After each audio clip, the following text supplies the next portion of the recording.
Bonjour à toutes, bonjour à tous. Le thème que nous allons aborder maintenant est le thème les premiers secours. Bien que l'arrivée des secours est déterminante, il faut bien évidemment garder son calme pour être efficace. Pour éviter le suraccident, c'est-à-dire provoquer un deuxième accident, il y a un comportement à avoir.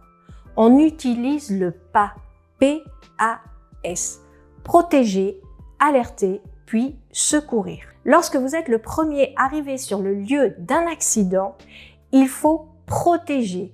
On le protège par le biais des feux de détresse sur notre véhicule, mais aussi avec les triangles de présignalisation que l'on place à 30 mètres minimum de notre véhicule ou avant un sommet de côte ou avant un virage.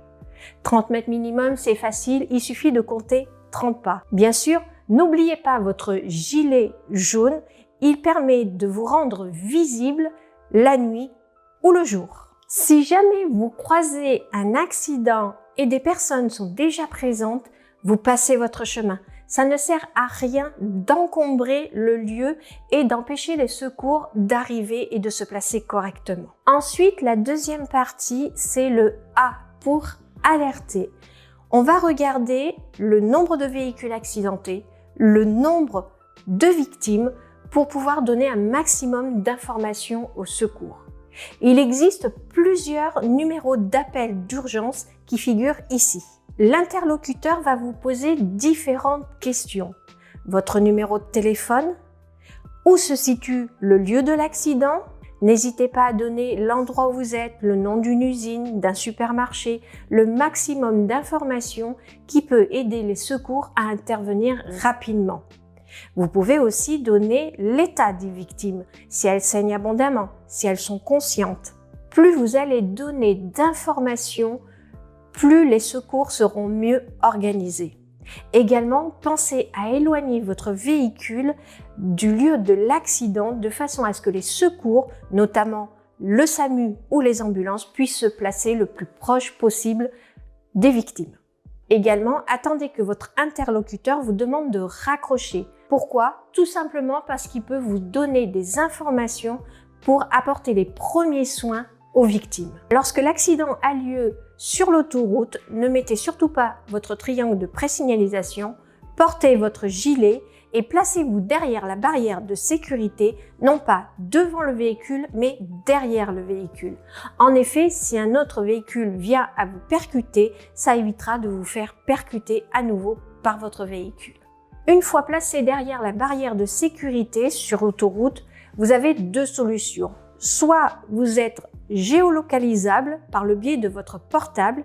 Donc, je vous invite à installer les différentes applications des différentes autoroutes ou alors vous vous dirigez vers une borne d'appel d'urgence qui est implantée tous les 2 km. Vous serez alors mis en relation soit avec la police, la gendarmerie ou alors avec un centre agréé qui vous permettra de vous porter secours.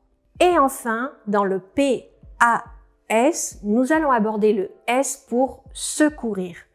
Quand dois-je secourir une victime et comment le faire? Tout d'abord, lorsque vous pouvez pratiquer les premiers secours, c'est-à-dire si vous avez fait une formation spécifique, là, à ce moment-là, vous pouvez apporter les premiers secours aux victimes. Dans le cas contraire, ne touchez jamais une victime. Le seul cas où vous pouvez toucher une victime, c'est-à-dire la déplacer, c'est lorsque le véhicule prend feu ou lorsqu'il y a un risque de noyade. Si une victime se retrouve coincée dans une voiture, ne la touchez surtout pas. Vous pouvez lui parler, la rassurer, la couvrir, mais ne lui donnez jamais à boire. Pourquoi? Tout simplement parce qu'en cas de perte de connaissance, ça évitera qu'elle s'étouffe. En cas de saignement abondant, il est conseillé de prendre un chiffon propre ou alors des gants et de compresser la plaie fortement de façon à éviter un saignement trop important. Enfin, il existe aussi des défibrillateurs. Dans le cas où une victime ne réagit plus et ne respire plus, l'utilisation du défibrillateur est très importante. Il suffit de vous laisser guider par la machine qui vous dira où placer les électrodes et à quel moment elle enverra un déchocage. Pour savoir où se trouve un défibrillateur, c'est assez simple, c'est repéré par ce logo. Nous n'avons pas besoin de formation spécifique pour utiliser un DAE, il suffit seulement de se laisser guider par la voix de l'appareil. Voilà, maintenant vous savez tout sur les premiers secours, je vous retrouve très vite pour un prochain cours. À bientôt!